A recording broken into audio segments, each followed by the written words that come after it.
তার খবরও নাই। শুধু শুধু সমান অধিকারের কুযুক্তি। কিসের কুযুক্তি? শুধু শুধু সমান অধিকারের কুযুক্তি। এরা জানে না আল্লাহ মহিলাকে পুরুষের সমান নয় অগ্রাধিকার দিয়েছে। আল্লাহর বিধানে নারীদের অধিকার পুরুষের সমান নয়, বেশি। সমান না বেশি? আমার সাথে সাথে বললে হবে না, বুঝতে হবে। আমি একটু বুঝাই। কোনো বাবার ঘরে যদি একটা ছেলে সন্তান জন্ম হয়, এই ছেলেকে লালন পালন করা বাবার দায়িত্ব হয় কতদিন? নাবালক থাকবে যতদিন। ছেলে সাবালক হলে এই ছেলেকে লালন পালনের দায়িত্ব আল্লাহর বিধান মতো বাবার উপর বর্তায় না, তার নিজের উপর বর্তায়। বুঝে থাকলে বলুন তো, ছেলেকে লালন পালন করা বাবার দায়িত্ব কতদিন? নাবালক থাকবে যতদিন। কিন্তু এই বাবার ঘরে যদি একটা মেয়ে সন্তান জন্ম হয়, নাবালক সাবালক প্রশ্ন নাই, যতদিন বিয়ে না হবে ততদিন লালন পালন করা বাবার দায়িত্ব। তাহলে জীবনের শুরুতেই বাবার সম্পদে লালিত পালিত হওয়ার অধিকার ছেলে মেয়ের সমান না মেয়ের অগ্রাধিকার? আল্লাহ দিলেন অগ্রাধিকার, তোমরা চাও সমান অধিকার। বুঝতে ধরছে তোমাদের? জিতাই লোকে ঠগাই লোকে? কথা বুঝেন আপনারা আমার? আল্লাহ দিয়েছিলেন অগ্রাধিকার, এরা চায় সমান অধিকার। জিতাই লোকে ঠগাই লোকে? আল্লাহ জিতাইছিল, এই সমান অধিকারবাদীরা নারীবাদীরা ঠগাইল। এই পর্যন্তই, কথা শেষ নয়। একটা ছেলে যেমন বয়স্ক হলে তার বিয়ের দরকার, একটা মেয়েও বয়স্ক হলে তার বিয়ের দরকার। তাই বয়স্ক একটা ছেলের সাথে বয়স্ক একটা মেয়ের বিয়ে হইল একতরফা দরকারে না উভয়ের সমান দরকারে? যেহেতু উভয়ের সমান দরকারে, উভয়ে বিবাহ বন্ধনে আবদ্ধ হল। এখানে যদি বিবাহ বন্ধনের বিনিময়ে কোনো ফিস আরোপ করা হয়, তাহলে বিবেক কি বলে? ফিস একতরফা দিবে না উভয় পক্ষে দিতে হবে?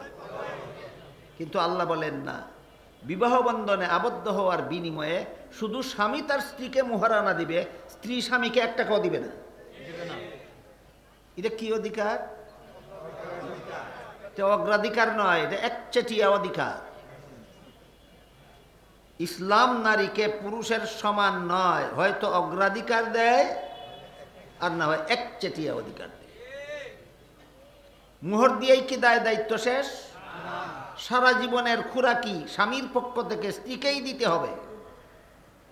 এটা পুরুষের উপর নারীদের একচেটিয়া অধিকার। সারা জীবনের পোশাক স্বামীর পক্ষ থেকে স্ত্রীকেই দিতে হবে, এটা পুরুষের উপর নারীদের একচেটিয়া অধিকার। সারা জীবন বসবাস করার উপযোগী বাড়িঘর একতরফাভাবে স্বামীর পক্ষ থেকে স্ত্রীকেই দিতে হবে, এটা পুরুষের উপর নারীদের একচেটিয়া অধিকার। উদাহরণগুলি বুঝে থাকলে বলুন, যারা সমান অধিকার চায়, দাবি করে, এদের মাথায় কিছু আছে? গোবর ছাড়া এদের মাথায় আর কিছু নেই। এরা বুঝে শুনে বলে না, এরা ইহুদি খ্রিস্টানদের শিক্ষা দেওয়া কতগুলি বুলি তুতার বুলির মতো বলে। এগুলি কোনো মুসলমানের মস্তিষ্ক প্রসূত স্লোগান নয়। নারী পুরুষের সমান অধিকার ইহুদি খ্রিস্টানদের স্লোগান। কাজেই যেহেতু আল্লাহ নারীদেরকে পুরুষদের উপর হয়তো অগ্রাধিকার দিয়েছেন আর না হয় একচেটিয়া অধিকার দিয়েছেন, সেখানে সমান অধিকারের প্রশ্নটাই বাতুলতা। সমান অধিকারের প্রশ্ন তোলাটাই ফালতু। তারপরও এরা এখানে এসে এই বায়না ধরে বসে। একই বাবার সন্তান ছেলেও, একই বাবার সন্তান মেয়েও, ছেলেকে 2 অংশ আর মেয়েকে 1 অংশ দিলে সমান অধিকার থাকে না। সমান অধিকার থাকে কি না থাকে না, আপনারা যদি বুঝতে চান আমি একটু বোঝাবো। ছেলেকে 2 অংশ দিয়ে মেয়েকে 1 অংশ দিলে সমান অধিকার নয়, মেয়ের অগ্রাধিকারই থাকে। বুঝার মতো ব্যাপার। ছেলেকে 2 অংশ দিয়ে মেয়েকে 1 অংশ দিলে সমান অধিকার থাকে না মেয়ের অগ্রাধিকারই থাকে? আমার সাথে সাথে বলছেন, বুঝেননি? একটু বুঝেন। ইসলামের বিধানে ছেলের জীবনে খরচের খাত আছে 3টা। সাবালক হওয়ার পর থেকে নিজের লালন পালনের দায়িত্ব তার নিজের, বিয়ে করার পর থেকে বউ ফেলার দায়িত্ব তার নিজের, সন্তানাদি জন্ম হওয়ার পর থেকে সন্তান ফলার দায়িত্ব তার নিজের। কটা হইল খাত? ছেলের জীবনে খরচের খাত আছে 3টা। বাবার তেজ্য সম্পদে অংশ পাইছে 2টা, খরচ আছে 3টা, অংশ পাইছে 2টা। এবার আসেন মেয়ের জীবনে।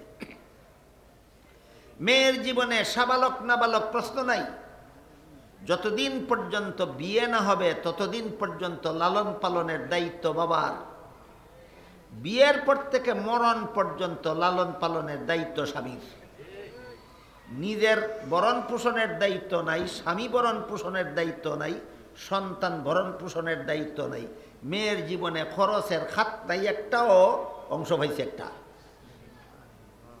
এবার বলেন, 3 খরচওয়ালার 2 অংশ পাইলে বেশি পায় না নাই খরচওয়ালার 1 অংশই বেশি?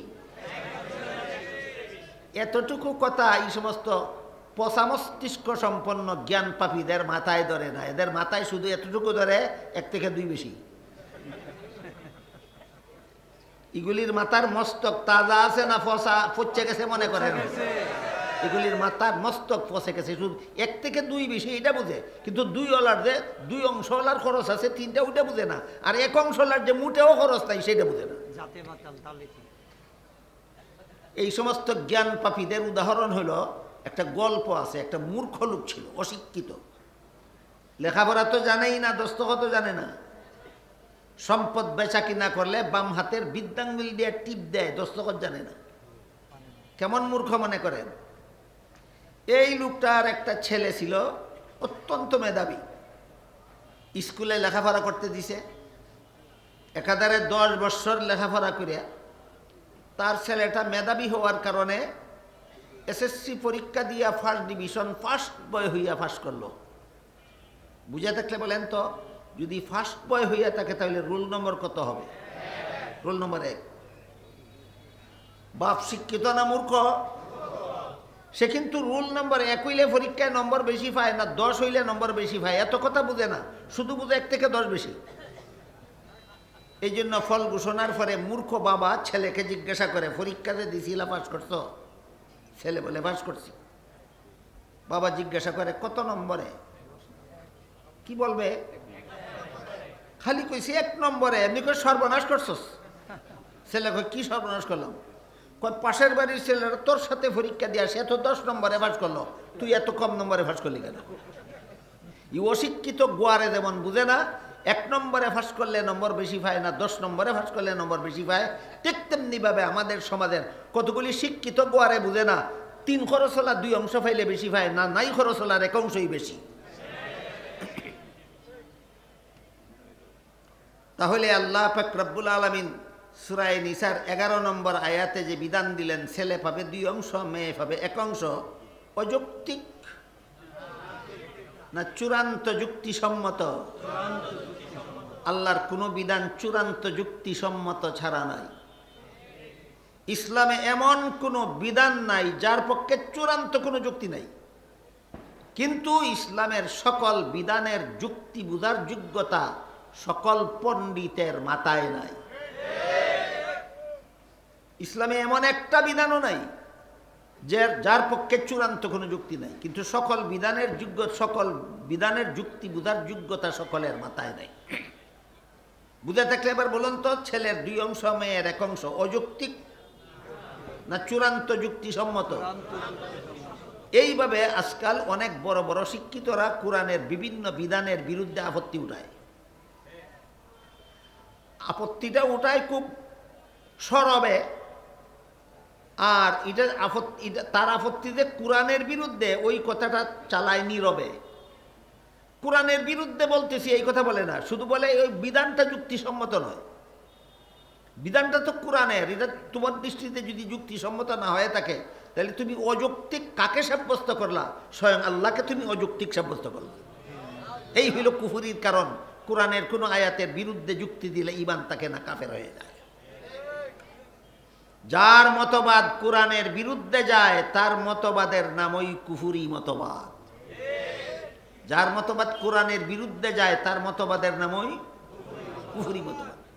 আর যার মতবাদ কোরআনের পক্ষে থাকে, এই কোরআনের পক্ষের মতবাদটার নামই হইল ঈমান। আল্লাহ কোরআনে যা কিছু বলেছেন সঠিক বলেছেন, আমি বুঝি আর না বুঝি আল্লাহ সঠিক বলেছেন, এই বিশ্বাসটার নামই হইল ঈমান।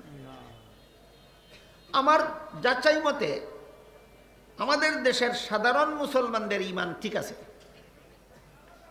বড় বড় শিক্ষিতদের ঈমানে গুণে ধরেছে। সাধারণ মুসলমানের ঈমান ঠিক আছে কিভাবে? এরা বলে আমরা যুক্তি বুঝি না, তর্ক বুঝি না, জ্ঞান বুঝি না, বিজ্ঞান বুঝি না, দর্শন বুঝি না, আমরা একটা কথা বুঝি, আল্লাহ যা বলেছে ঠিকই বলেছে। বহু যাচাই করে আমি পাইছি সাধারণ মুসলমানের এই হইল চিন্তা চেতনা। আমি অত জ্ঞান বিজ্ঞান বুঝি না, আমি একটা কথা বুঝি, আল্লাহ যা বলেছে ঠিকই বলেছে। পিওর ঈমান। আল্লাহ যা বলেছে ঠিকই বলেছে, এই কথাটার নাম পিওর ঈমান। এটা যার অন্তরে আছে সেই মুমিন। এটা যার অন্তরে আছে সেই মুমিন। আল্লাহর কোনো বিধানের বিরুদ্ধে যুক্তি দিলে ঈমান তো তাকেই না, কি পরিমাণ অভিশাপের যোগ্য হয় এর বিবরণ আল্লাহ ইবলিসের কাহিনীর মাধ্যমে কোরআনের বহু জায়গায় উল্লেখ করেছে। আদম সৃষ্টি করার পরে আল্লাহ ইবলিসকে, ফিরিস্তাদেরকে আদেশ করেছিলেন আদমকে সেজদা দিয়ে সম্মান করো। ফিরিস্তা হুকুম পালন করেছিল। ইবলিসকে যখন হুকুম দিলেন আদমকে সেজদা দিয়ে সম্মান করো, ইবলিস বেঁকে বসল, বলল খালাক্তানি মিন নারিন ওয়া খালাক্তাহু মিন তিন। মর্ম হলো, আদম সৃষ্টি করেছ মাটির দ্বারা যার মধ্যে অন্ধকার থাকে, ইবলিস সৃষ্টি করেছ আগুনের দ্বারা যার মধ্যে আলো থাকে। অন্ধকারের চেয়ে আলো ভালো, কাজেই মাটির তৈরি আদমের চেয়ে আগুনের তৈরি ইবলিস শ্রেষ্ঠ। শ্রেষ্ঠ হয়ে নিকৃষ্টকে সম্মান করার বিধান যুক্তিসম্মত নয়। বুঝে থাকলে বলেন তো, আল্লাহর বিধানের বিরুদ্ধে সর্বপ্রথম যুক্তি দিয়েছিল কে? এই যুক্তির পুরস্কার পাইছিল 4টা। পুরস্কার না তিরস্কার আপনারা স্থির করবেন, আমি বলি। আল্লাহর বিধানের বিরুদ্ধে সর্বপ্রথম যুক্তি দিয়েছিল ইবলিস শয়তান। কি কি পুরস্কার পেয়েছিল এবার শুনেন। ওই ঘটনার আগে ইবলিস 80,000 বৎসর আল্লাহর ইবাদত করেছিল। কতদিন? 80,000 বৎসর। 80,000 বৎসর ইবাদত করার পরে আল্লাহ ইবলিসকে সমস্ত পৃথিবীর রাজত্ব দান করেছিলেন। কোন দেশের রাজত্ব? সমস্ত পৃথিবীর। জান্নাতে বসবাস করার ফ্যাসিলিটি দিয়েছিলেন। জান্নাতে বসবাস করত আর পৃথিবীর রাজত্ব করত। যখন বলল আদমকে সেজদা দিয়া সম্মান করার বিধানটা যুক্তিসম্মত নয়, সাথে সাথে 80,000 বৎসরের ইবাদতের সওয়াব তার আমল নামার থেকে মুছে ফেলা হলো। একটা পুরস্কার। আল্লাহর বিধানের বিরুদ্ধে যুক্তি দিয়া কত দিনের আমলের সওয়াব গেল? 80,000 বছরের ইবাদতের সওয়াব গেল। সমস্ত পৃথিবীর রাজত্ব তার কাছ থেকে ছিনিয়ে নেওয়া হলো। জান্নাত থেকে বহিষ্কার করে দেওয়া হলো। কটা গেল? চিরকালের জন্য আল্লাহর অভিশাপ। কতদিনের জন্য অভিশাপ? এই 4 পুরস্কার পাইছিল ইবলিস আল্লাহর বিধানের বিরুদ্ধে একটা যুক্তি দিয়া। আর আমাদের সমাজের বড় বড় পণ্ডিতেরা কোরআনের কতগুলি আয়াতের বিরুদ্ধে কত যুক্তি দিয়া চলতে আন্দোলন করতেছে, হিসাব নিকাশ নাই। এই জন্য সকল আগে বুঝতে হবে ঈমান কাকে বলে। আল্লাহ বললেন, কোনো মানুষ যদি মুমিন হয়, ঈমানটা থাকলে তো মুমিন, না থাকলে কিসের মুমিন? এই জন্য বলেছি, লম্বা কথা বললে অনেক সময় মনে থাকে না। শর্টকাটে, খুব শর্টকাটে আমি বলেছি, কোরআনে আল্লাহ যা কিছু বলেছেন সবগুলিকে সঠিক বলেছেন বলে বিশ্বাস করার নাম ঈমান। খুব লম্বা পরিচয়, ঈমানের পরিচয়টা খুব লম্বা হইল, একেবারে শর্টকাট। কোরআনে আল্লাহ যত কথা বলেছেন সঠিক বলেছেন, বিশ্বাস করার নাম না। কেউ যদি কোরআনের কোনো কথাকে সন্দেহ করে যে এই কথাটা মনে হয় সঠিক নয়, তার ঈমান নাই, ঈমান শেষ। গেল প্রথম নম্বর আলোচনা, ঈমান কাকে বলে। এরপরে আমরা বোঝার চেষ্টা করি, আল্লাহ বলেন কোনো মানুষ যদি মুমিন হয় আর আমল ভালো করে, এবার বুঝবো আমরা আমল ভালো কারে কয়।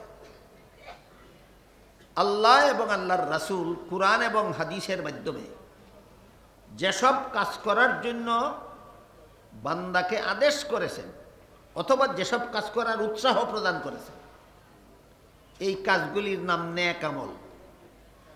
এই কাজগুলির নাম ভালো আমল, নেক আমল।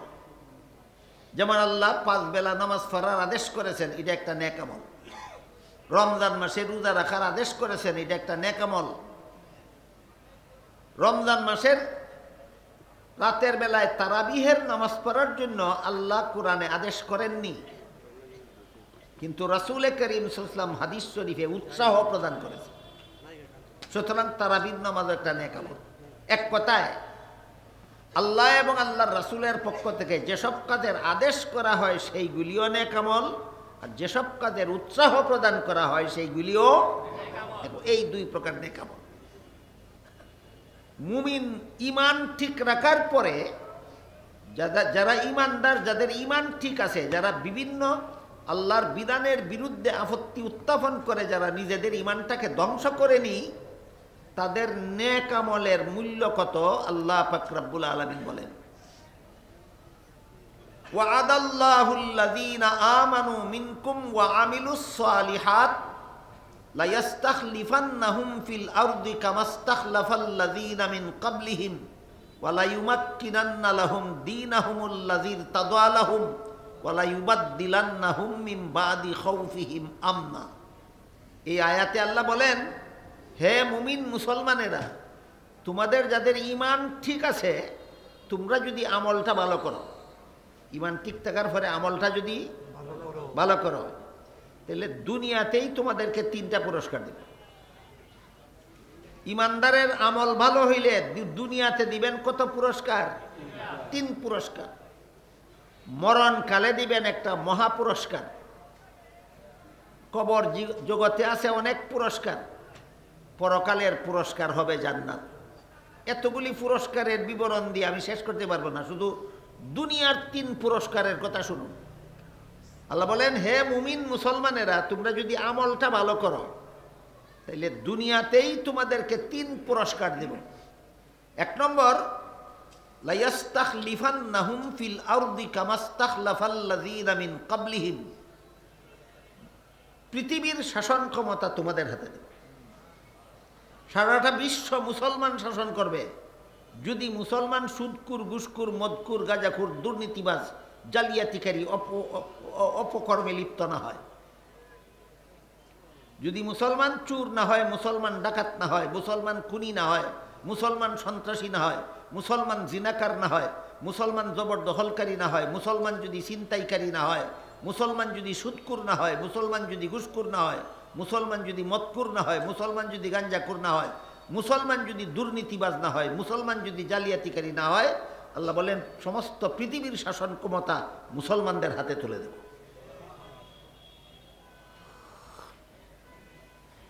এবার আপনারা বলুন তো, মুসলমানের মধ্যে এই সমস্ত অপকর্মকারী কি আছে? এরপরে আবার অনেকে আক্ষেপ করে বলে যে সমস্তটা পৃথিবী শাসন করতেছে ইহুদি, খ্রিস্টান, বেঈমান, কাফিরেরা, আল্লাহ এই ক্ষমতাটা মুসলমানদেরকে দেয় না কেন? আল্লাহ তো আগেই বলে দিছে দেয় না কেন, তোমার দোষের কারণে দেয় না। বিষয়টা বুঝতে পারেননি? মুসলমানদেরকে পৃথিবীর শাসন কথা দিবেন আল্লাহ ওয়াদা করে রাখছেন। তোমরা আমল ভালো করো, শাসন ক্ষমতা তোমাদের হাতে দেব। তোমাদের আমল খারাপ হওয়ার কারণে বেদিন কাফিরেরা বলতে পারে যে মুসলমানের ধর্ম যদি ভালো হইতো তাহলে মুসলমান চোর হয় কেন? মুসলমান তাদের ধর্ম তাদেরকে সুদ ঘুষ থেকে বাঁচাতে পারে না কেন? মুসলমানের ধর্ম তাদেরকে খুন খারাপির থেকে বাঁচাতে পারে না কেন? মুসলমানের ধর্মটা যদি সত্য হইতো তাহলে মুসলমান দুর্নীতি করে কেন? মুসলমান জালিয়াতি করে কেন? এই সমস্ত অপকর্মের দ্বারা তোমরা ইসলাম ধর্মকে বেদিন কাফিরের হাতে লাঞ্ছিত করেছ। এই জন্য আল্লাহ দুনিয়াতে বেদিন কাফিরের দ্বারা পিটাইয়া তোমাদেরকে দুনিয়াতে লাঞ্ছিত করে।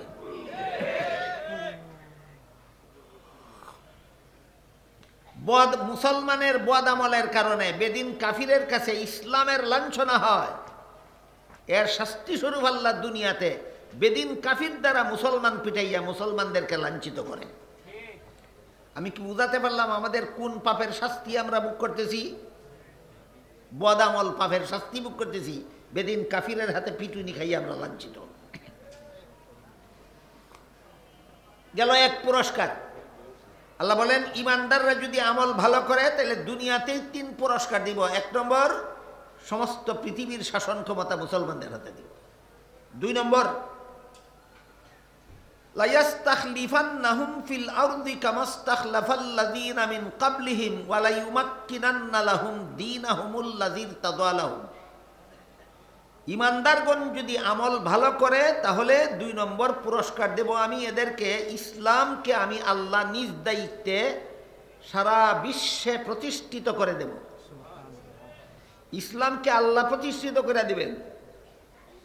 আমরা করি ইসলাম প্রতিষ্ঠার আন্দোলন, আর আল্লাহ বলেন ইসলাম আল্লাহ প্রতিষ্ঠা করে দিবেন। তুমি তোমার বদ আমলের বিরুদ্ধে গিয়ে আন্দোলন করো। আমরা যদি নিজেদের কুপ্রবৃত্তির বিরুদ্ধে আন্দোলন করি, আমরা যদি নিজেদের এই কুঅভ্যাসগুলি, এই অপকর্মের বদ অভ্যাসগুলি ছেড়ে দেই, আল্লাহর ইবাদত বন্দেগীতে লিপ্ত হই, আল্লাহ বলেন ইসলাম আমি আল্লাহ প্রতিষ্ঠিত করে দিব সারা বিশ্বে। তাইলে আমি ইসলাম প্রতিষ্ঠা করার আন্দোলন করব না আমি পাপের বদ অভ্যাস সারার আন্দোলন করব? হ্যাঁ, আমার পাপের বদ অভ্যাস সারার, আমার কুপ্রবৃত্তির বিরুদ্ধে যদি আমি আন্দোলন করতে পারি, আমি যদি আমার অপকর্মগুলি ছেড়ে দিতে পারি, আমি যদি আমলটা ভালো করে নিতে পারি, আল্লাহ বলেন ওয়ালাইউমাক্কিনান্না লাহুম দীনাহুমুল্লাযী ইরতাদা লাহুম। তোমাদের যে ইসলাম ধর্মকে আল্লাহর পছন্দসই, সেই ইসলাম ধর্মকে আল্লাহ পৃথিবীতে প্রতিষ্ঠিত করে দেবেন, তোমরা যদি নেক আমলওয়ালা হতে পারো। ইসলাম প্রতিষ্ঠা হয় না কেন? মুসলমানের বদ আমলের কারণে। পৃথিবীর শাসন ক্ষমতা মুসলমানদের হাতে আসে না কেন? মুসলমানের বদ আমলের কারণে। বুঝতে পারতেছি? গেল 2য় পুরস্কার। 3য় পুরস্কারের ঘোষণা দিয়ে আল্লাহ বলেন ওয়ালা ইউবাদদিলান্নাহুম মিন বাদি খাউফিহিম আমনা। সন্ত্রাসীদের হামলার থেকে আমি আল্লাহ তোমাদেরকে নিরাপদ করে দেব। বর্তমান দুনিয়ার মুসলমানেরা সন্ত্রাসীদের হামলার থেকে নিরাপদে না, আক্রান্ত। বুঝে না আসলে রোহিঙ্গা মুসলমানদের দিকে তাকান, বুঝে না আসলে কাশ্মীরি মুসলমানদের দিকে তাকান, বুঝে না আসলে ফিলিস্তিনি মুসলমানদের দিকে তাকান, বুঝে না আসলে সারা দুনিয়ার কোথায় কোথায় মুসলমানের রক্তে পৃথিবী লাল হচ্ছে তাকিয়ে দেখেন। আমরা তো সন্ত্রাসীদের হামলার থেকে আমরা তো নিরাপদ নই, আমরা আক্রান্ত। আল্লাহ বলেছেন এই আক্রান্ত থাকবে না, তোমাদেরকে আমি আল্লাহ সন্ত্রাসীদের হামলার থেকে নিরাপদ করে দেব। তোমরা শুধু আমলটা ভালো করো, তোমরা শুধু আমলটা ভালো করো। এই সমস্ত ইসলামী সম্মেলন একটা কাজের জন্যই হয়, মুসলমানের আমলটা ভালো হওয়ার আগ্রহ যেন এখান থেকে সৃষ্টি হয়। আল্লাহ বলে দিয়েছেন মুমিন মুসলমান তোমরা আমল ভালো করলে দুনিয়াতেই তোমাদেরকে আমি আল্লাহ 3টা পুরস্কার দিব। এরপরে মুমিন মুসলমান যদি নেক আমল করতে থাকে মরণ পর্যন্ত, তাহলে মরণকালে আল্লাহ একটা মহাপুরস্কার দিবেন। মরণকালে মহাপুরস্কার, সেটা কি? আল্লাহ বলেন ইন্নাল্লাযীনা ক্বালু রাব্বুনাল্লাহু সুম্মা ইসতাকামু তাতানাজ্জালু আলাইহিমুল মালাইকাতু আল্লা তাখাফু ওয়া লা তাহজানু ওয়া আবশিরু বিল জান্নাতিল্লাতী কুনতুম তুআদুন। আল্লাহ বলেন যারা আমি আল্লাহকে রব স্বীকার করে নিল, অর্থাৎ ঈমান আনলো, এরপরে যদি নেক আমলে অটল থাকে মরণ পর্যন্ত, ঈমান আনার পরে যদি বদ আমল ছেড়ে দেয়, নেক আমলকে অভ্যাস বানায় এবং নেক আমলের অভ্যাসটা যদি মরণ পর্যন্ত চালু থাকে, আল্লাহ বলেন মরণকালে তোমার মতো মুমিন মুসলমানকে, নেক আমলওয়ালা মুসলমানকে মরণকালে শয়তান যেন বেঈমান বানাতে না পারে, সেজন্য আমি রহমতের ফিরিস্তা পাঠিয়ে তোমাকে মরণকালে ঈমান নিয়ে মরণের ব্যবস্থা করে দেব। হাদিস শরীফে রাসূল করিম সাল্লাল্লাহু আলাইহি ওয়াসাল্লাম বলেছেন, একটা মানুষকে শয়তান বেঈমান বানাবার জন্য সারা জীবন যত চেষ্টা করে, মরণকালে তার চেয়ে বেশি চেষ্টা করে। একটা মানুষকে শয়তান বেঈমান বানাবার জন্য সারা জীবন ভর যত চেষ্টা করে, তার চেয়ে বেশি চেষ্টা করে ইমানদারের মরণকালে তাকে বেঈমান বানাবার জন্য। কারণ মরণের সময় বেঈমান বানিয়ে দিতে পারলে জাহান্নামে শয়তানের চিরস্থায়ী সাথী বানাতে পারবে তাকে। এটা শয়তানের চ্যালেঞ্জ আল্লাহর সাথে, যে তোমার যে আদমকে সম্মান না করার কারণে আমি চিরকালের জন্য অভিশপ্ত হইলাম, এইরকম বিপুল সংখ্যক আদম সন্তানকে জাহান্নামে আমার সাথী বানাবো। ওই চ্যালেঞ্জ বাস্তবায়নের জন্য প্রত্যেকটা মুমিন মুসলমানের পিছনে শয়তান সারা জীবন মেহনত করে বেঈমান বানাবার জন্য। সারা জীবনের মেহনতে যারা পারেনি, মরণকালে তার সবচেয়ে বেশি মেহনত করে তারা মরণকালে বেঈমান বানাবার জন্য। একজন মুমিন মুসলমানকে মরণকালে বেঈমান বানাবার জন্য শয়তানে কেমন চেষ্টা করে, এর একটা উদাহরণ দিয়েছেন রাসূল করিম সাল্লাল্লাহু আলাইহি ওয়াসাল্লাম এক হাদিসে। উদাহরণটা আপনাদের শোনাই। একজন মুমিন মুসলমানের মা বাবা তার আগেই মারা গেল, তারপরে এই মুসলমানটার মরণকালে একটা শয়তান তার মৃত বাবার আকৃতি ধারণ করে তার কাছে আসে, আর একটা শয়তান তার মৃত মায়ের আকৃতি ধারণ করে তার কাছে আসে। সে দেখতে পায় যে আমার মা বাবা জীবিত হয়ে আমার কাছে এসেছে। তখনও শয়তান চিনতে পারে না, নিজের মা রূপী শয়তানকে নিজের মাই মনে করে, বাবা রূপী শয়তানকে নিজের বাবাই মনে করে। এসে বলতে থাকে, তোমার মতো আমরা দুইজন তোমার মা বাবাও জাহান্নাম থেকে বাঁচার জন্য ইসলামের বিধান পালন করেছিলাম, মরে দেখলাম ইসলামের বিধান পালন করার কারণে জাহান্নামী হইলাম। তোমার এখনো সময় আছে, মরণের আগে আগে যদি একবার বলে দাও আমি আর ইসলাম মানি না, তখন তুমি মরবা আর জান্নাতে যাইবা। এই সময় লোকটা এমন একটা মহা টেনশনে পড়ে যে সারা জীবন ভর আলিমুল আমাদের কাছে যে কথা শুনেছে, তারা তো নিজের চোখে দেখে বলেননি, তারাও তাদের উস্তাদের কাছে শুনে বলেছেন। আর আমার মা বাবা নিজেরা ভুক্তভোগী হয়ে বলতেছে, এখন কি দেখা কথা মানবো না শোনা কথা মানবো? এইরকম ইতস্ততের মধ্যে যখন পড়ে, টেনশনে যখন পড়ে যায়, আল্লাহ বলেন তাতানাজ্জালু আলাইহিমুল মালাইকা, এই মুহূর্তে আমি রহমতের ফিরিস্তা পাঠিয়ে দিই তার কাছে। ফিরিস্তাকে দেখা মাত্রই লোকটা চিনতে পারে এটা আমার মা নয়, মা রূপী একটা শয়তান, ওইটা আমার বাবা নয়, বাবা রূপী একটা শয়তান। বুঝে থাকলে বলেন, মরণকালে শয়তান আমাকে বেঈমান বানাবার জন্য যে চক্রান্ত করবে, এই চক্রান্ত থেকে ঈমান কি নিজের ক্ষমতায় বাঁচাতে পারবো আল্লাহ ফিরিস্তা পাঠিয়ে সাহায্য না করলে? আল্লাহ এই সাহায্যটা মরণকালে করবেন। বলেন তোমার নেক আমলে যদি অটল থাকো মরণ পর্যন্ত, যে নেক আমলের মরণকালীন পুরস্কার, ইন্নাল্লাযীনা ক্বালু রাব্বুনাল্লাহু সুম্মা ইসতাকামু, নেক আমলের উপর যদি মরণ পর্যন্ত অটল থাকো, মরণকালে শয়তানের চক্রান্ত থেকে তোমার ঈমান নিয়ে মরণের ব্যবস্থা আমি আল্লাহ রহমতের ফিরিস্তা পাঠাইয়া করব। গেল ইমানদারদের নেক আমলের মরণের আগে 3 পুরস্কার, মরণকালে 1 পুরস্কার, দাফনের পরে কবর জগতে ইমানদারদের নেক আমলওয়ালাদের পুরস্কার হলো, হাদিস শরীফে রাসূল করিম সাল্লাল্লাহু আলাইহি ওয়াসাল্লাম বলেন, সে দেখবে তাকে জীবিত করা হয়েছে। ঘুমন্ত মানুষ যেভাবে দেখে, জঙ্গলে হরিণ শিকার করার জন্য হরিণের পিছনে দৌড়াচ্ছে, দেখে না স্বপ্নে? অনেকের স্বপ্নে দেখে অনেক কিছু। বিছানায় শুয়ে আছে, ঘুমিয়ে আছে, নড়াচড়া নাই, কিন্তু এই ঘুমন্ত অবস্থায় স্বপ্নে দেখে কি ঘুমিয়ে আছে না চলাফেরা করতেছে? ঘুমন্ত মানুষ যখন স্বপ্নে দেখে তখন তাকে ঘুমন্ত দেখে না, তাকে চলাফেরারত অবস্থায় দেখে। ঠিক তেমনিভাবে মুর্দাকে কবরে দাফন করলে দুনিয়ার মানুষ ওই ঘুমন্ত মানুষের মতো দেখে, মরা নড়াচড়া নাই, কিন্তু সে দেখে মুনকার নাকির ফিরিস্তা এসেছে, আমাকে জীবিত করা হয়েছে, প্রশ্ন করা হবে। প্রশ্নের জবাব দিতে পারলে আল্লাহর পক্ষ থেকে ফিরিস্তাদেরকে হুকুম করা হবে তার কবর জগৎটা সম্প্রসারিত করে দাও, তার কবরের জগতে জান্নাতের বিছানা বিছাইয়ে দাও, তার গায়ে জান্নাতের পোশাক পরিয়ে দাও এবং তার কবরের জগতের সাথে জান্নাতের দরজা করে দাও, যেন কিয়ামত পর্যন্ত এখানে শুয়ে শুয়ে জান্নাতের সুখ শান্তি। সাল্লাল্লাহু আলাইহি ওয়াসাল্লাম বলেন, সমস্ত মানুষ কবর থেকে জীবিত হয়ে হাসরের মাঠে দাঁড়াবে উলঙ্গ অবস্থায়। আর বর্তমান আকাশের যে সূর্য, এই সূর্যের মধ্যে যে পরিমাণ তাপ আছে তার চেয়ে 70 গুণ তাপ বর্ধিত করে দিয়ে আকাশের সূর্যকে হাসরের মাঠে দাঁড়ানো মানুষের মাথার আধ হাত উপরে রাখা হবে। আধুনিক বিজ্ঞানীরা বলেন সূর্যটা পৃথিবীর থেকে 9,30,00,000 মাইল দূরে আছে। আধুনিক বিজ্ঞানীদের তথ্য মতো সূর্যটা পৃথিবীর থেকে কত দূর?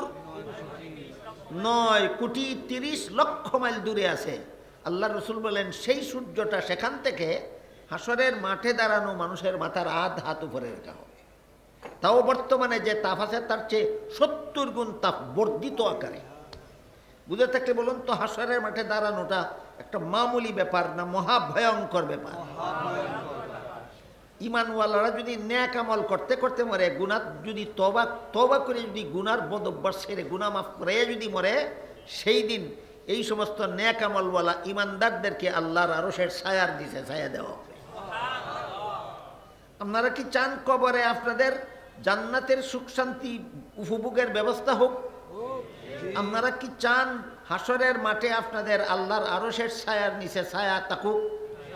তাহলে বদ আমল ছেড়ে কি করতে হবে? নেক আমল করতে হবে। গুনার অভ্যাসগুলি ছেড়ে দিতে হবে, সওয়াবের কাজগুলি অভ্যাসে পরিণত করতে হবে। এই হলো ইমানদারগণ আমল ভালো করলে দুনিয়াতে 3 পুরস্কার, মরণকালে 1 পুরস্কার, এই হলো কবরের পুরস্কার, এই হলো হাসরের মাঠের পুরস্কার। আর সর্বশেষ পুরস্কার আল্লাহ বলবেন জান্নাতে প্রবেশ করো। সর্বশেষ পুরস্কার গেল ঈমান এবং আমল সম্পর্কে সামান্য কথা। এবার সহিনিয়তের মর্ম হলো, আমি যত নেক আমল করি সবগুলি একমাত্র আল্লাহকে খুশি করার জন্য করি। কোনো মানুষকে দেখাবার জন্য নয়, কোনো মানুষকে খুশি করার জন্য নয়। আমার নামাজ রোজা ইবাদত বন্দেগী দেখে যদি কোনো মানুষ খুশি হয়, এতেও আমার কোনো লাভ নাই। আমার নেক আমল দেখে কেউ যদি বিরক্ত হয়, তাতেও আমার কোনো লস নাই। কারণ মানুষকে দেখাবার জন্য আমি করি না, করি একমাত্র আল্লাহকে খুশি করার জন্য। এই নিয়তটার নাম সহিনিয়ত। সহিনিয়ত ভালো করে বুঝে আসবে যারা চিল্লা দিয়েছেন, তারা এই 6 দফার একটা দফাই আছে সহিনিয়ত।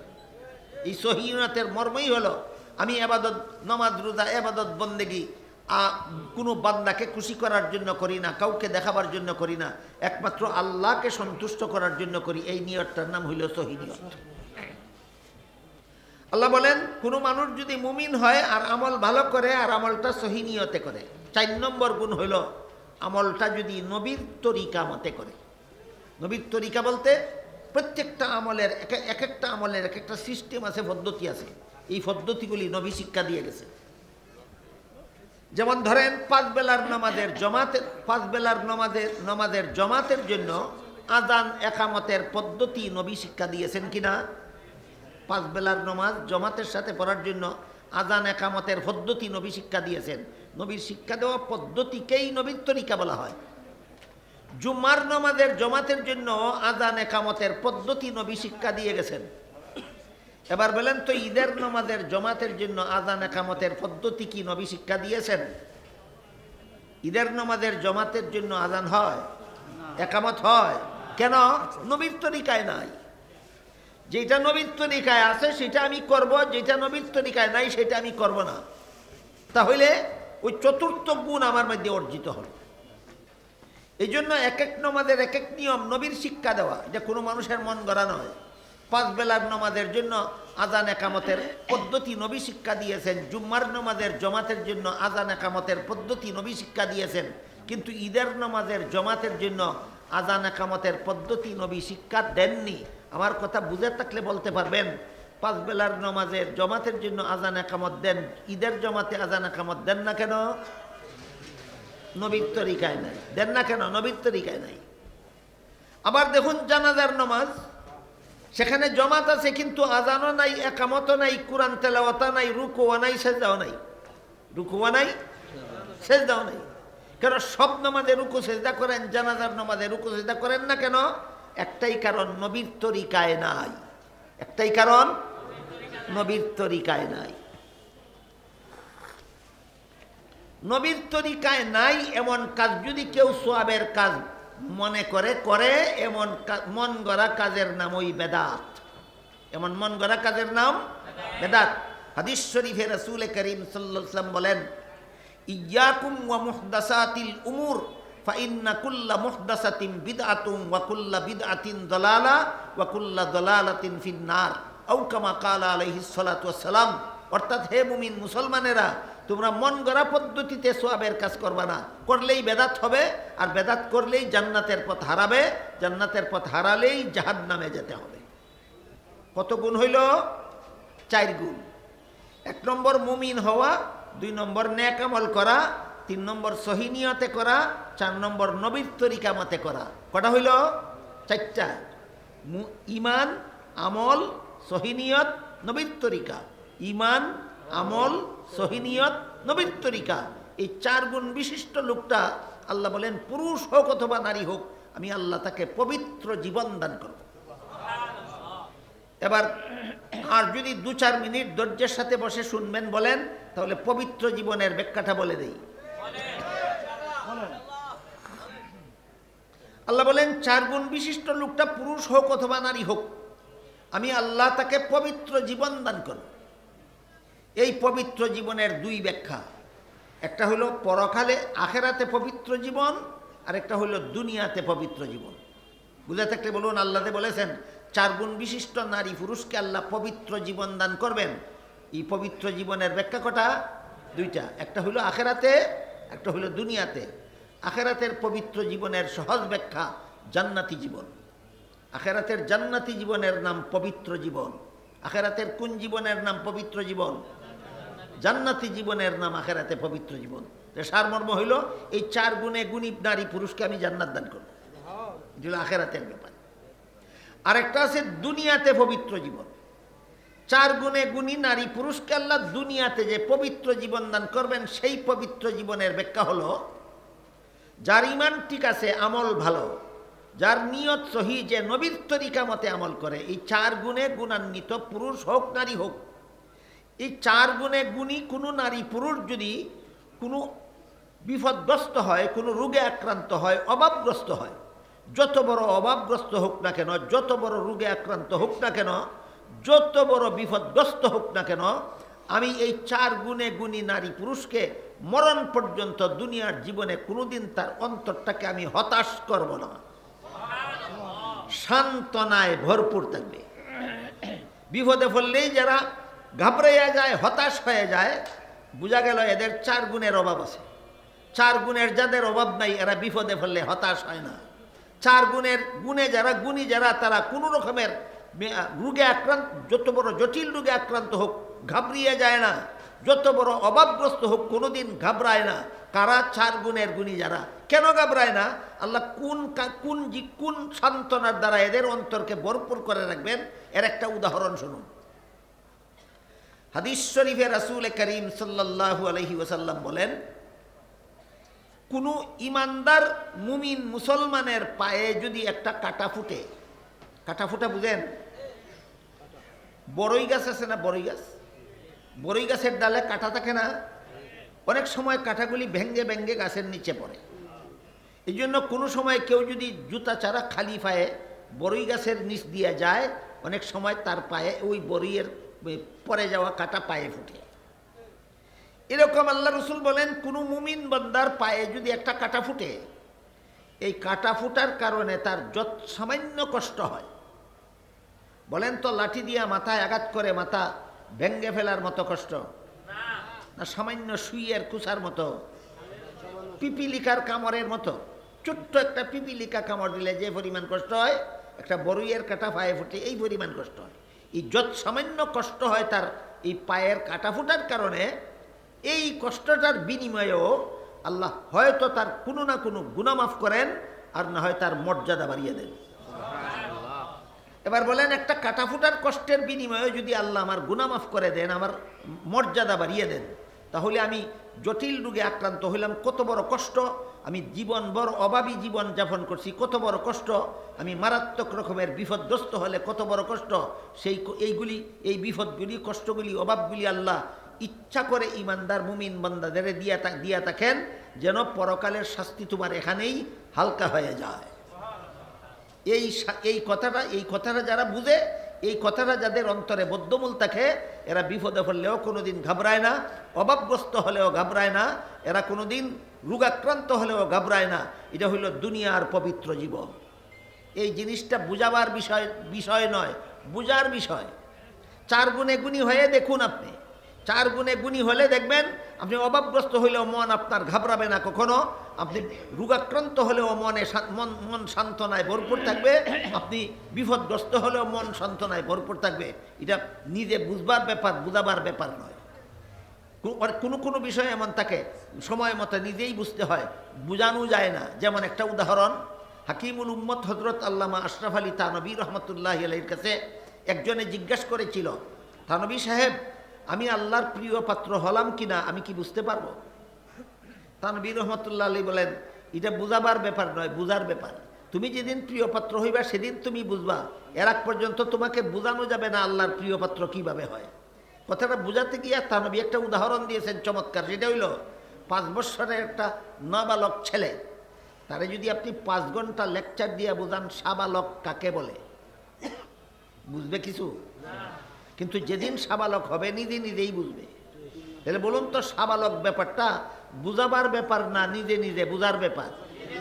যেমনভাবে নাবালককে বোঝানো যায় না সাবালক কাকে কয়, যেদিন সাবালক হয় নিজেই বুঝে, ঠিক তেমনি ভাবে 4 গুণের গুণী ছাড়া আর কাউকে বোঝানো যায় না দুনিয়ার পবিত্র জীবন কাকে বলে। যেদিন 4 গুণে গুণী হবে সেদিন নিজেই বুঝবে আল্লাহ আমাকে দুনিয়াতে পবিত্র জীবন দান করেছে। তাই আল্লাহ বলেন, কোনো মানুষ যদি মুমিন হয়, আমল ভালো করে, সহি নিয়তে করে, নবীর তরিকা মতে করে, আমি আল্লাহ তাকে দুনিয়াতে আখেরাতে পবিত্র জীবন দান করব। আল্লাহ আমাদের সবাইকে এই 4 গুণের অধিকারী হয়ে দুনিয়াতে আখেরাতে পবিত্র জীবন লাভ করার সৌভাগ্য দান করুন। সবাই বলুন আমিন। সুবহান রাব্বিকা রাব্বিল ইজ্জাতি আম্মা ইয়াসিফুন ওয়া সালামুন আলাল মুরসালিন আলহামদুলিল্লাহি রাব্বিল আলামিন।